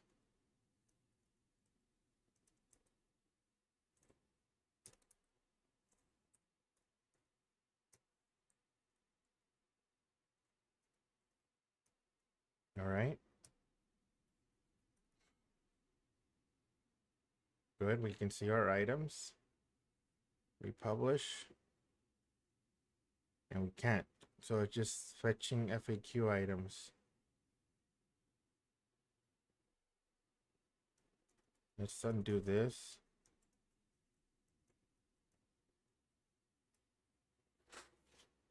What's weird for me is that web is not loading. Let's try to load web first. So let's just see const web. It's SP web. And then we can just say web here.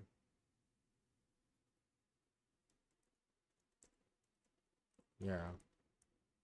Console log.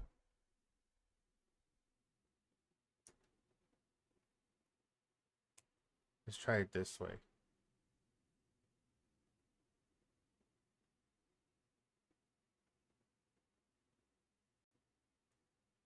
Yeah, let's try it this way. So we're good there.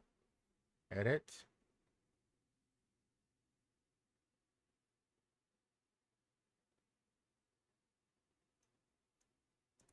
Fetch all. And it shows SP.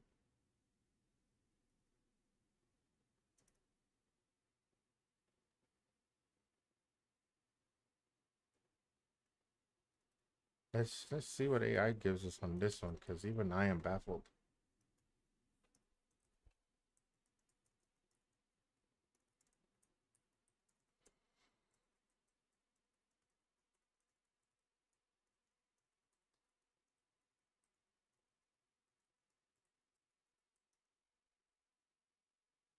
Oh, geez, I accidentally left it on agent. Let's see what it does.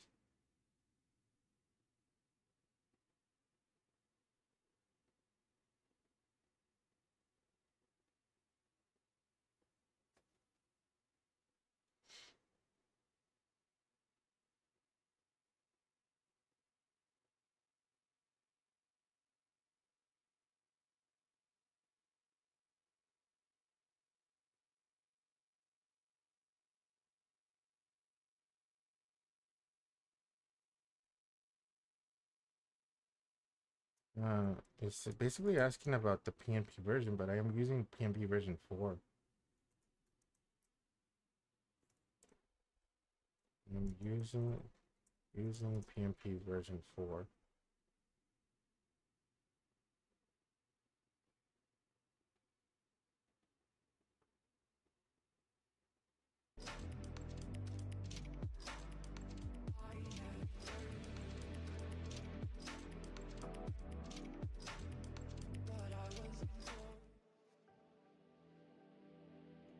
Oh, I don't know.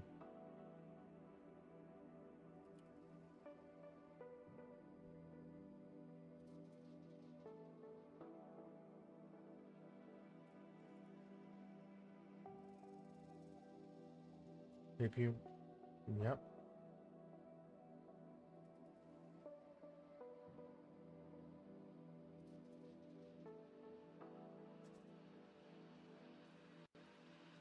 It is returning SPFI.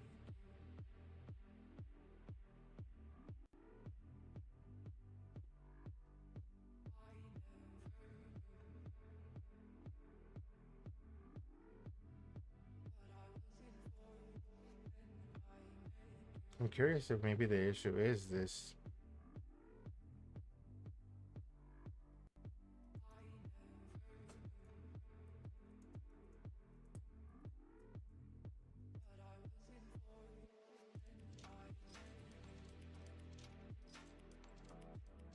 Let's see.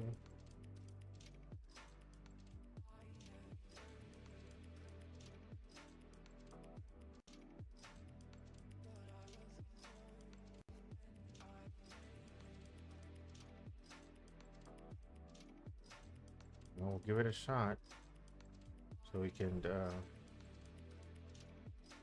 apply an editor.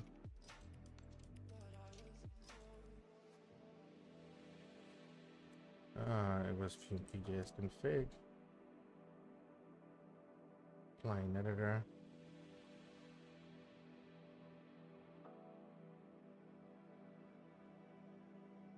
Let's try this.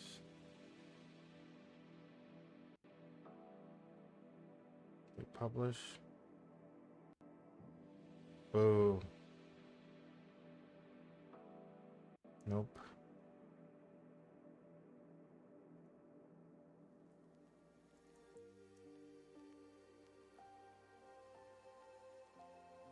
Yeah, it's not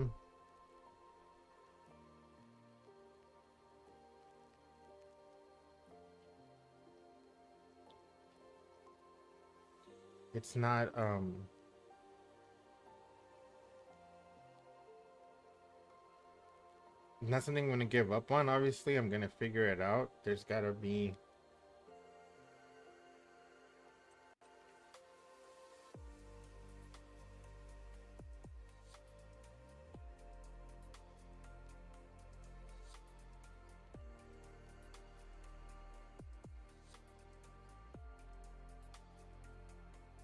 I don't know why this thing is like this AI is adamant that it's an issue with this, but it's really not. Um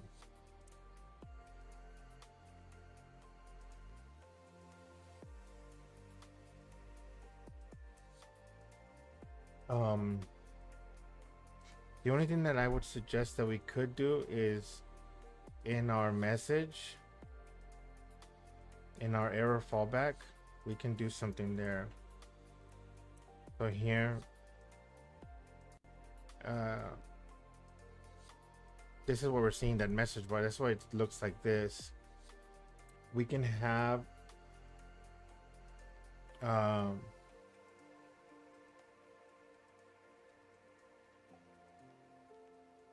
we can add maybe an action button here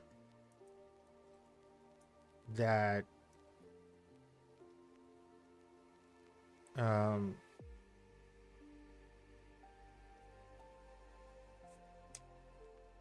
mutates or refreshes the data. Use FAQ items to allow refetch of the data.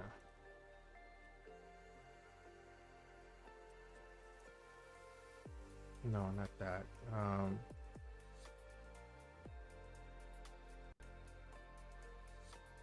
God, do we really have to do it though?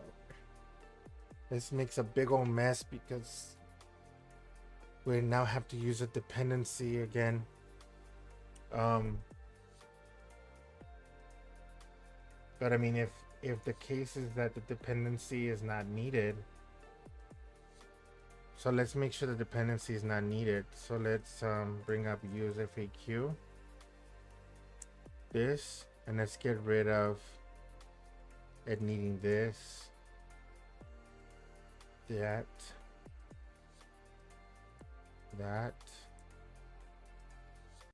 All right, and then the error fallback we can use FAQ items because we know that it needs it, and we can just say mutate FAQ items, and this action button will run the like a retry, you know, like it'll make it retry to pull the data again. This is gonna obviously give us more errors, so let's go look and see those errors.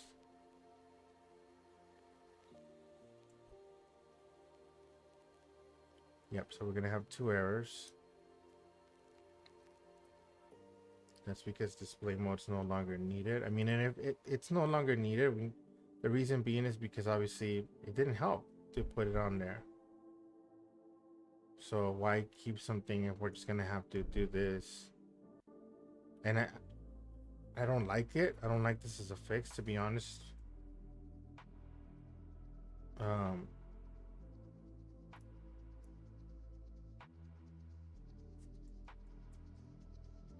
So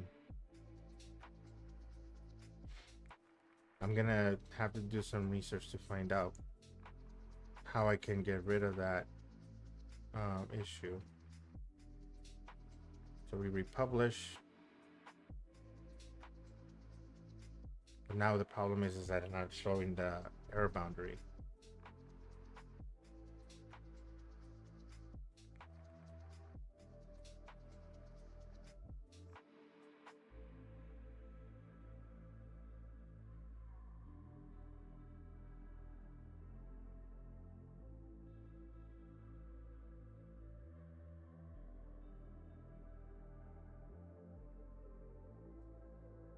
Okay, let's refresh. Republish.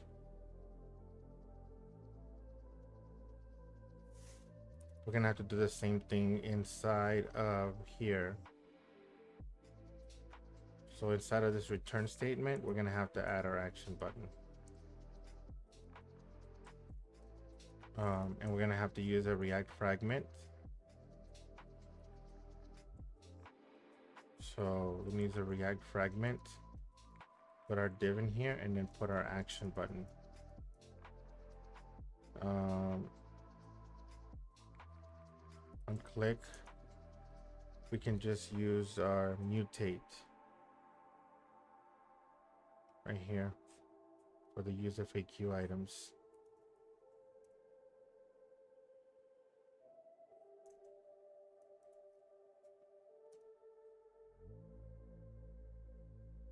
Yeah. We edit it.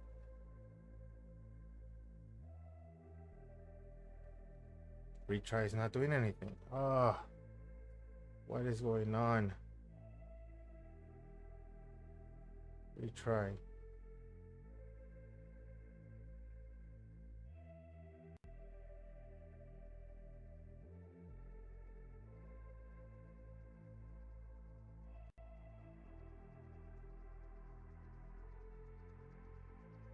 Republish. Retry. Try it the other way. Edit. Edit works fine now. It's only when we republish that the error occurs.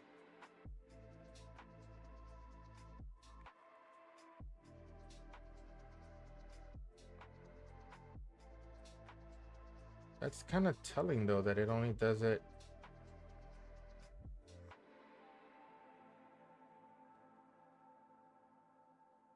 when we edit.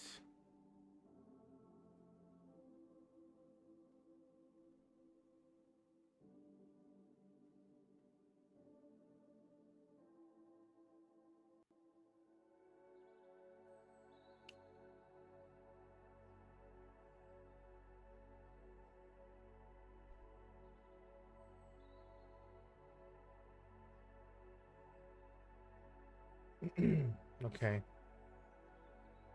Um.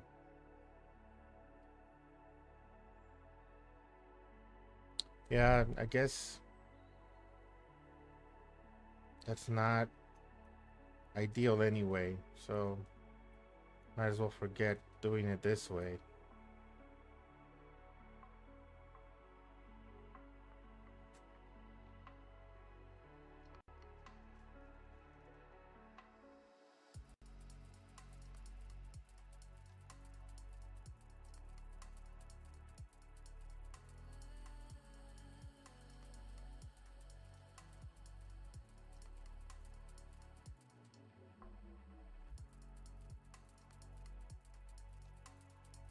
Another issue could be this.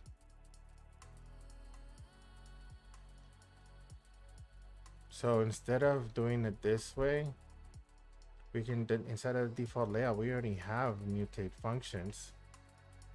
So here, we just bring in the mutate. And so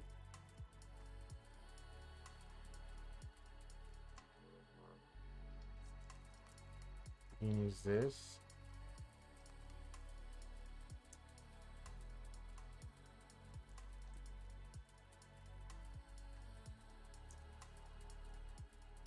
Okay.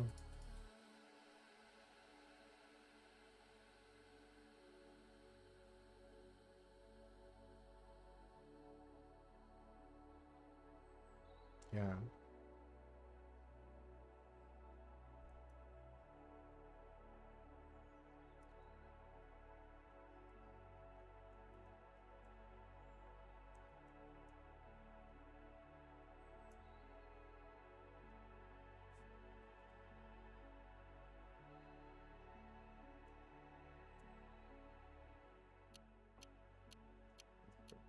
In here.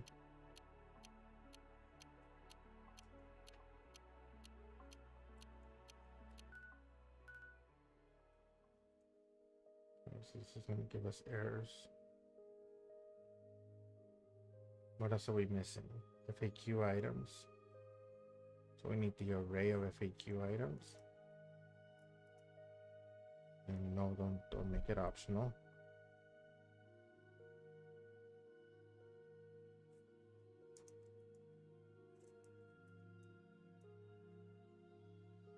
All right, what are we?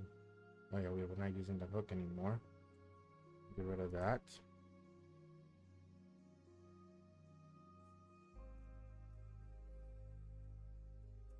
All right. Publish.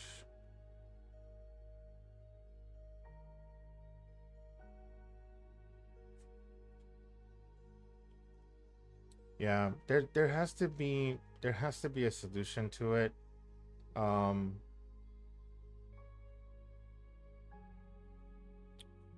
Because it's only now doing that issue when we are republishing the web part edit. Oh no, it's doing that as well on republish. So refresh, edit. Oh, see, it's not doing it on edit. It's only doing so when we go to republish.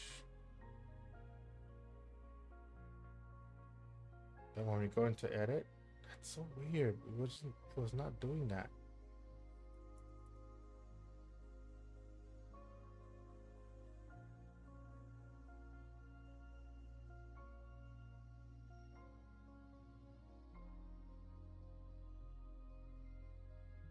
Click on edit, errors.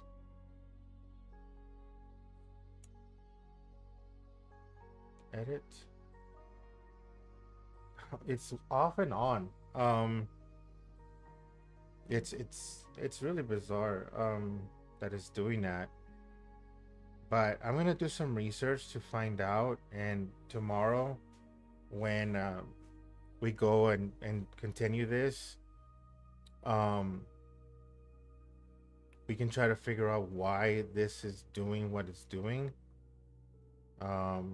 It's not the ideal to not be able to show the web part, and having to constantly refresh. That's not the user experience we want. That's not acceptable. So I'll definitely, dig a little deeper to try to find out why this is happening. Because it shouldn't be. And everything has to do a lot with that display mode, not causing a re-render.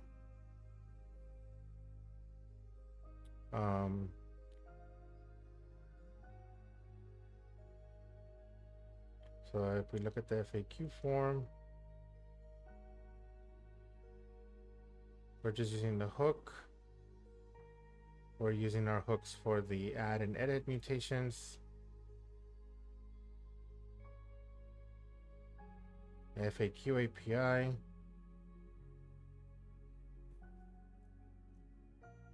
And get rid of all this, because we have to find out why we are getting that error.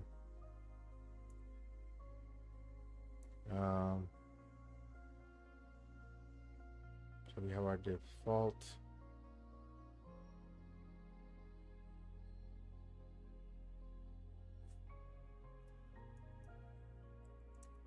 FAQ web part. FAQ web part.ts. We can look at our GitHub to just see what changed. So this, I'm going to discard this because the issue is not with that. Here we do want to keep that, but we don't need to. Yeah, we don't need to do this. Let this change.